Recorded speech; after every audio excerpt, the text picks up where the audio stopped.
Assalamualaikum warahmatullahi wabarakatuh. Perkenalkan, nama saya Karina Mlekananda, NIM 1803211000099. Di sini saya akan menjelaskan sedikit tentang tahapan strategi kebijakan bisnis beserta contohnya guna memenuhi tugas ujian akhir semester mata kuliah strategi kebijakan bisnis.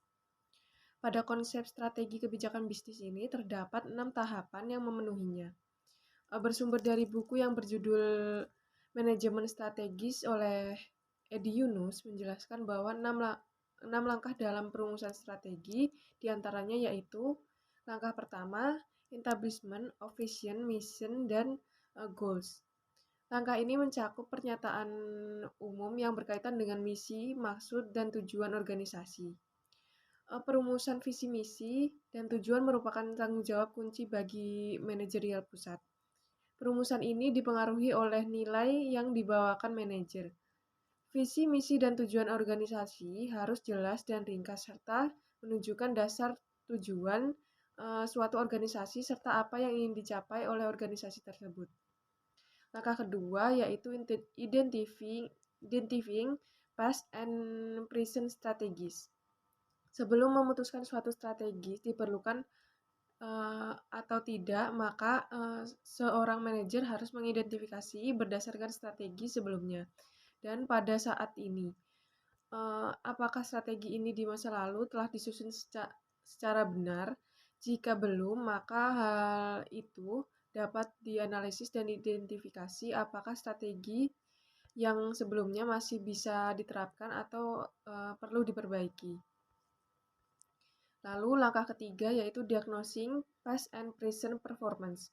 Langkah ini diperlukan untuk mengevaluasi bagaimana strategi terdahulu bekerja dan menentukan perubahan apa yang diperlukan, sehingga laporan sebuah organisasi perlu dikaji lebih dalam. Sebuah diagnosa dapat diambil dari beberapa faktor, yaitu efektivitas organisasi, proses organisasi, dan kinerja organisasi. Evaluasi kinerja organisasi biasanya memerlukan beberapa tipe analisis dan diagnosis keuangan. Salah satu, manajemen harus memiliki gambaran yang jelas tentang kondisi organisasi secara detail. Langkah selanjutnya adalah menentukan strategi untuk jangka panjang, menengah, dan jangka pendek, yang termasuk dalam tujuan dan misi organisasi. Perlu diingat bahwa tujuan tersebut tidak dapat ditentukan tanpa menguji kondisi internal dan eksternalnya. Penentuan tujuan dan jangka menengah serta analisis kondisi internal dan eksternal saling mempengaruhi satu sama lain. Lalu langkah yang keempat yaitu setting objektif. Sasaran adalah pernyataan tentang apa yang ditujukan organisasi. Sasaran tersebut memberikan petunjuk dan tujuan kepada organisasi dan anggotanya. Beberapa pertanyaan tentang sasaran diperlukan oleh manajer.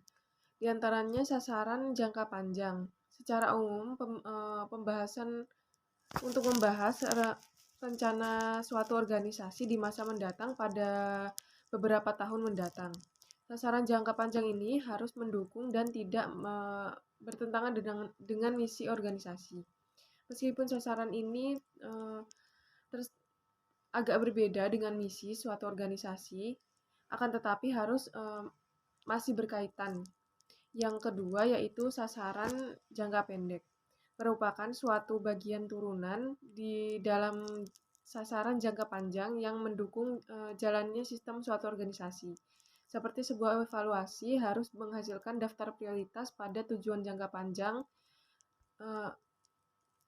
Lalu tujuan jangka pendek ini dapat diatur untuk membantu pencapaian tujuan jangka panjang.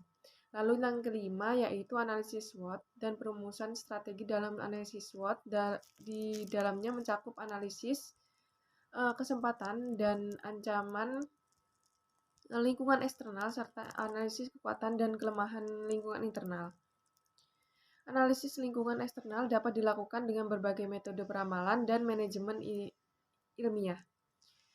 Kunci keberhasilan analisis lingkungan bagi perumusan strategi terletak pada kemajuan manajemen untuk mendeteksi perubahan lingkungan eksternal beserta dampaknya.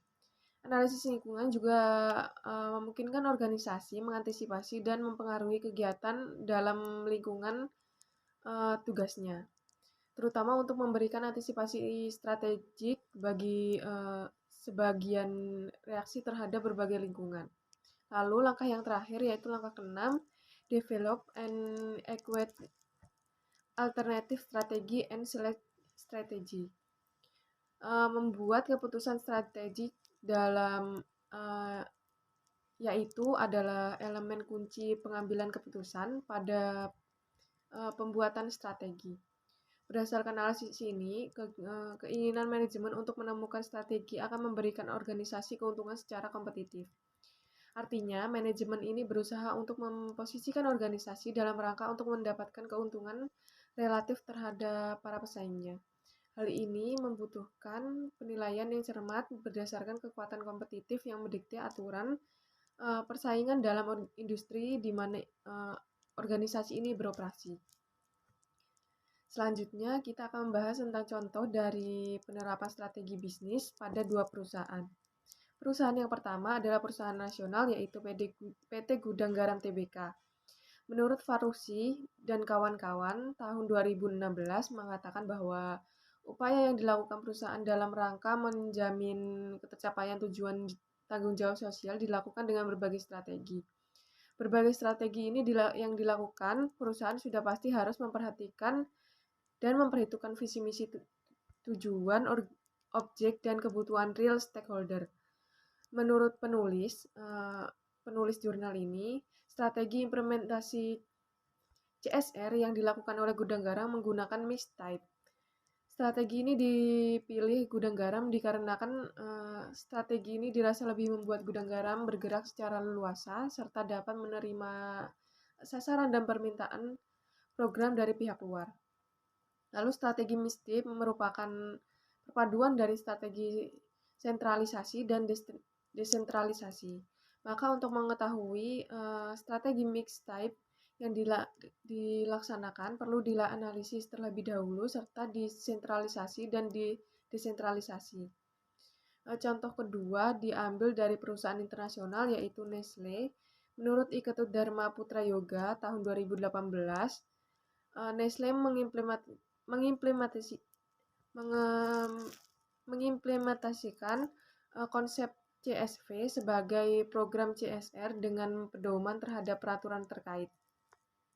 Pelaksanaan CSV adalah Nestle dimulai dengan melakukan social mapping atau pemetaan sosial. Pemetaan sosial ini dilakukan terlebih dahulu untuk mengetahui permasalahan yang ada terhadap komunitas atau masyarakat petani kopi.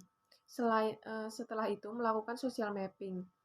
Nestle melakukan pembinaan terhadap petani kopi melalui pembentukan KUB, pelatihan dan monitoring serta evaluasi.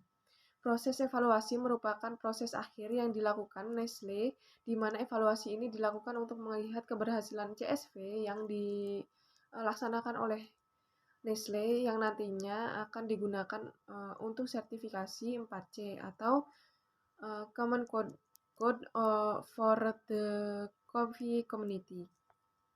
Demikian yang bisa saya sampaikan. Mohon maaf bila ada salah kata. Wassalamualaikum warahmatullahi wabarakatuh.